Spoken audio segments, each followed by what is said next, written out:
Welcome to the internet. My life is a lie. I am miniature sized. I love my internet friends. What? Incredible. Hey y'all, welcome back. I'm Mama Dr. Jones, a board certified OBGYN and mom to 4, and today is a less learny video. Today we're going through my old Instagram posts, some of the first Instagram posts I made after I created the online persona Mama Dr. Jones. I'm gonna start with the first picture. I find this picture really ironic because I wasn't even using a pager at this time. I had this picture left over from when I was in residency. Again, I had just gotten out of residency a few months ago, and I had started using my cell phone instead of a pager when I got into private practice. So I guess I just didn't know what to post or like what I wanted to talk about, but here you go, pager life. Welcome to the internet. My life is a lie. Oh, I love this picture. This is a photo that one of my patients sent me and has given me permission to share. And it was one of the first babies I delivered after helping someone with infertility. And I was also very pregnant with Milo in this picture. And I just love this photo. Her husband is a photographer. He captured it and they gave it to me framed. Something about this is just, this captures what I love about delivering babies. It's exhausting. It is frustrating. My smile and the baby's face and seeing mom for the first time. This is just, I'm gonna get emotional talking about it. I just love this photo so much. So I won't say your name, but thank you to the sweet patient who gave it to me. It's still one of my most treasured photos of me doing this job that I love. So this is a video, and I think when I posted it, I didn't make it clear that it's like my baby, but this is one of my twins being born. We didn't know the sex of the babies when they were born. Those are my favorite deliveries. It's so much fun. We did choose to find out the sex of the babies when we had the boys, just for other reasons I could see on ultrasound. But with the girls, I tried to keep my eyes closed and never looked, and it was super fun. This is them showing me Amelia over the curtain, and actually they left the curtain down, which is, I love that. I love when I can do that for my patients as well. From the patient perspective, with the curtain down, you can't see anything surgical. You can just see the baby. Look, Mom. Hey, girl. Another pager picture. What is going on? I don't know. Maybe I was just like running out of ideas and decided to post everything from residency on this Instagram.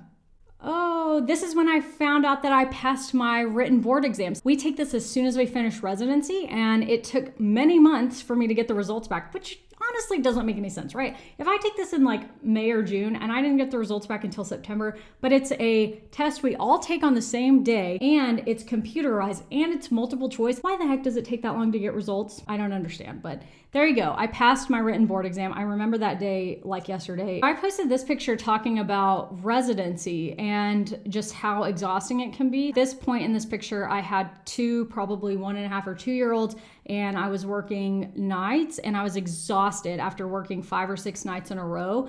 And I still wanted to spend time with my babies when I got off that week. So we went to the park and my husband snapped this picture of me falling asleep on the slide. So I hope that I have gotten a little bit better about self-care since then, but you know, you do what you have to do when you're a mom in a surgical residency program, and at least I was there in spirit. Scrubbing in for a surgery on call. Oh my gosh, okay, I have to share this picture. So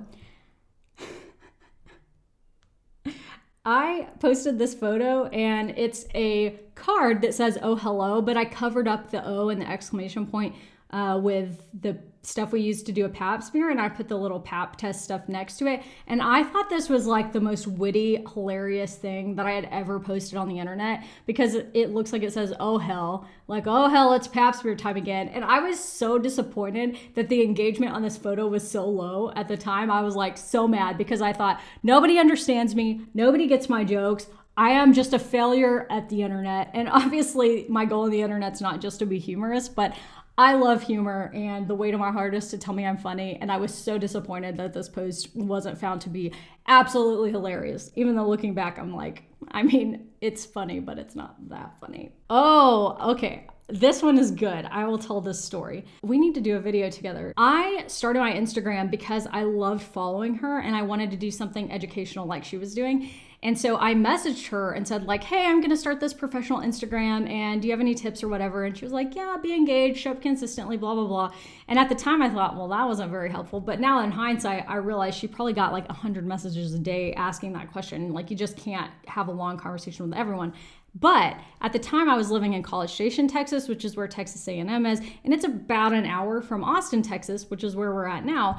And I knew that Natalie lived there. And so she was like, hey, I'm coming to speak at the university. You want to get dinner? And I was like, oh my gosh, yes, I would love to meet an internet celebrity. So we met up for dinner and then I was like, hey, by the way, I want to come watch you speak. And so we got there and she was like, why don't you just come up and do the Q&A panel with me? And I was like, oh my gosh, what is happening? And I just felt like, oh, I'm in this like wonderful presence of a celebrity. I still think of her that way, by the way. She has a YouTube channel too, Dr. Natalie Crawford. She's a reproductive endocrinology and infertility doctor, but more importantly, she's now a very dear friend of mine. And so looking back at this picture, which was the first day we met, that day we went to dinner and then I went to a panel with her, is just so nostalgic. I love my internet friends. I love my real life friends so much too, but it's crazy that I can look back at this picture and remember like how weird it was that I was meeting someone from the internet and now she's just like another friend. This picture I love because every time I post a photo of me and I'm with like Natalie in the last picture, if you look at it, I have on very tall pumps and she's got on flats. I am miniature sized. I am only 5'2". And so I operate standing on a step stool because otherwise the person I'm operating with can't reach the patient because they're way down low. For some reason, all of you always think I'm gonna be tall.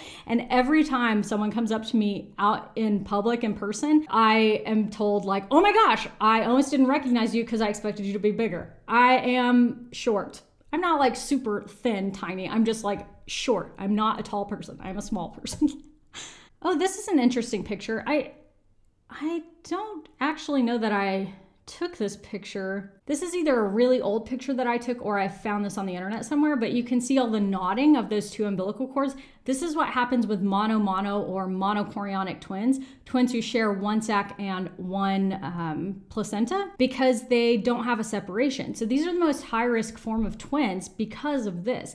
They can get their cords entangled and that can cause the blood circulation to get cut off. It's really crazy because, you know, this photo when these babies were born, and again, I can't remember if this was an actual baby set that I delivered or I got this from the internet, but I've definitely seen cords that look like this. And it just rocks my world when I see babies come out and they have cords that look like that and they're both fine. It's incredible. It's truly incredible. God bless Wharton's jelly. That's what lines the cords to help them not be so compressible. Oh, I still have this. Milo must have been still in diapers, my now 4-year-old. But this is a tiny, tiny, extremely premature baby diaper, and I still have it. Let me find it. Is this not adorable? Look how small that is. Can you imagine a baby that small? This is for babies born at very early gestational ages, like 23, 24 weeks. It's just amazing. I mean, I've delivered more babies than I can count that were this tiny, and putting diapers on them, obviously I don't put diapers on them, but going to see them in the NICU and watching their neonatal nurses or doctors change their diaper in these teeny tiny diapers is incredible. I don't know. It rocks my world every time. Here's the credit card, okay? That's the size of a credit card. What? Incredible. I know. I love it. It blows my mind. And seeing the babies actually that small is just mind-blowing. Also scary, but mind-blowing. I have been recording for a long time already and we haven't gotten very far. I'm going to try to go faster. This was me, and it's a throwback picture because apparently when I first started posting on Instagram, all I did was post really old photos, but that's when I was 31 weeks pregnant with my twins. Okay, we must talk about this. So clearly it was Christmas time because I have a Santa shirt on. I found this shirt, I believe at Walmart or Target, and it matched my maroon scrubs very well. I loved it because it said, "Don't stop believing," which hilarious, right? It's from the Journey song, but nobody appreciated it nearly as much as me. Both how beautifully it matched my maroon and gray scrub set and just the utter loveliness of using Don't Stop Believing on Santa. I mean, I can't get over it. I still love it. It's so perfect. Oh, this was one of the first pictures I ever posted and talked about vaccines that I got like an actual large amount of hate for. And I posted it because I took Malo to get his childhood vaccines and we wanted all of them because vaccines make us grumpy, but not as grumpy as polio. And I want all the vaccines for my child on the schedule that they're studied and found to be safe on. And it went semi-viral, not what I would consider viral now, but for the time when I just had a handful of followers and people were so angry. That was like my first introduction to outrage on the internet and the anti-vaccine community. So I'm now appreciative of having that experience because I feel like I understand how to handle it a little bit better, how to be more empathetic and understanding. But at the time, it was just shocking and scary, and I didn't know how to handle it. I had to private my account for several days. It was insane. But isn't he so cute? Look at Milo. He was so fat and blonde and just, oh my gosh, he was such a cute little baby. Again, with the throwback pictures, I swear, I should have just gone through my residency Instagram at this rate. So this is a picture that's a throwback to when I was a resident and I was working with one of my level below me people. Her name's Katie. She's wonderful. If you live in Waco, Texas, she's an amazing OBGYN. Go see her. And she and I were doing crafts in our downtime. And so it's the middle of the night. I'm on probably night 4 of 5 or something. We worked 5 nights in a row, like 13-hour shifts as upper level residents, and we worked 6 nights in a row for a month at a time as interns, which was bananas. Working 6 night shifts that are basically 6 p.m. to like 9 a.m. is bananas. I am so happy I never have to do that again. But we were making socks for my twins. And so in the next picture, oh my gosh, they were so cute. Look at my babies. So I just love that this kind of shows like how you can mix momming and medicine. I mean, obviously, if there's work to be done at work, I need to be doing work, and I don't often have time to just have downtime. But when you work long shifts like that, you have ebbs and flows. So I cut out little felt dinosaurs and sewed them dinosaur shirts and made them dinosaur socks. Oh my gosh, they were so cute. They're still so cute, but I just can't get over it. I want to show this picture because this was a point where I made a very distinct shift in my online presence. And it's a little different here than it is on Instagram. But at this time on Instagram, I believe it was like February or March of 2018, I made a very calculated decision to start sharing more family-focused content and not just medical content. And here's the reason. And maybe I should do a little more of this on YouTube too, I don't know. But I would say things like, get your vaccines in pregnancy, or get your kids vaccinated, or go to your prenatal appointments or whatever. And everybody would say, yeah, do that. It's so great. And I thought, I don't know that I'm reaching like the actual people that need to hear this. I need to be a mom blogger who happens to be a doctor. And that has always kind of been my goal on Instagram, and maybe a little less so here, but I do try to occasionally share a little bit of my life because I feel like I want to be the person that's like your friend who you just go to coffee with and you happen to talk about pap smears because she's a gynecologist. Like, that's what I want to be on the internet.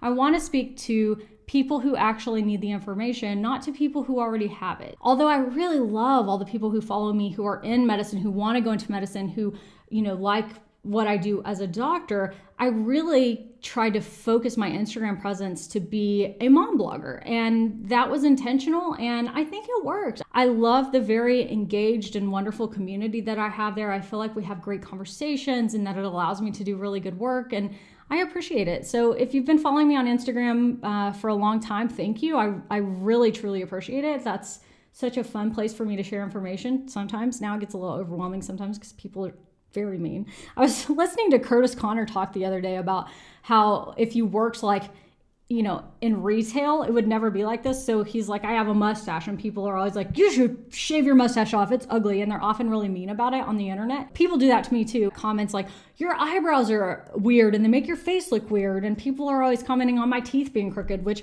I understand. I know that. I can see them. I have a dental phobia and I just don't care enough to get my teeth straightened. And people are often really mean about it. And I'm thinking like, this doesn't affect you at all. But if I was checking you out at the grocery store and you said something like that to me, it would be totally unacceptable. So why is it acceptable to comment meanly on people's appearances in the comment section of a YouTube video? Like, I'm not here to look nice for you.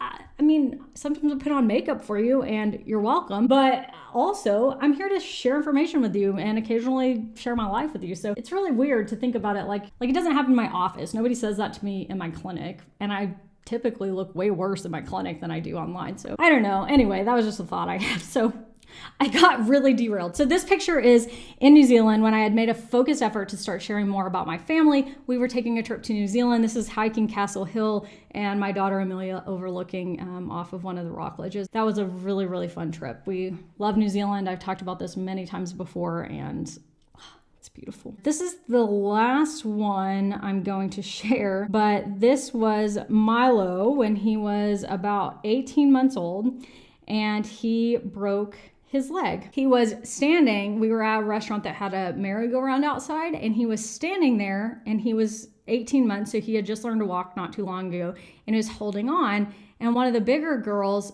started to push it a little bit, very slowly. They weren't trying to make him fall. They weren't being mean to him. It wasn't their fault, but they started to move it. And he, being a baby, instead of letting go, he just held onto the merry-go-round. And so his upper body kind of went with it and twisted, but his feet stayed planted, and he just twisted himself into a spiral leg fracture. I knew immediately something was wrong because that kid, you can tell by his chubby cheeks, loved to eat as a toddler, and he wouldn't eat his dinner. He was hysterical. So we took him to the doctor. They did an x-ray. He wouldn't put any weight on his leg. He wouldn't walk or do anything. And they said, nope, there's not a fracture. And I was like, something is wrong with this kid's leg. He won't put any weight on it. He's still not happy. And so they said, well, come back if he's still not putting weight on it. Several days later, still not putting weight on it. So they went ahead and casted it. And then sure enough, when he got his cast off, the follow-up x-ray showed his little healing fracture. So they're hard to see sometimes on an x-ray. But yeah, that's just an interesting story about how my 18-month-old broke his leg, and it was disgusting having an 18-month-old in a cast. I think I have another picture of it right here. So he just toddled around on his little green cast for the whole time he had it. Because of where it's at up to his thigh, when he sat in his high chair to eat, any food he dropped went directly into the cast. Disgusting. That was fun and stinky when he got it off. So we made it through a little less than my first year on the internet. Maybe we'll go faster next time. I hope that you enjoyed this little get to know me Instagram review a little bit. I will see you next Monday. If you want to watch another video, I will link one in a playlist over there. I'm going to commit over there. I'm going to link it over there. If you want to subscribe, I'd love to have you. Bye.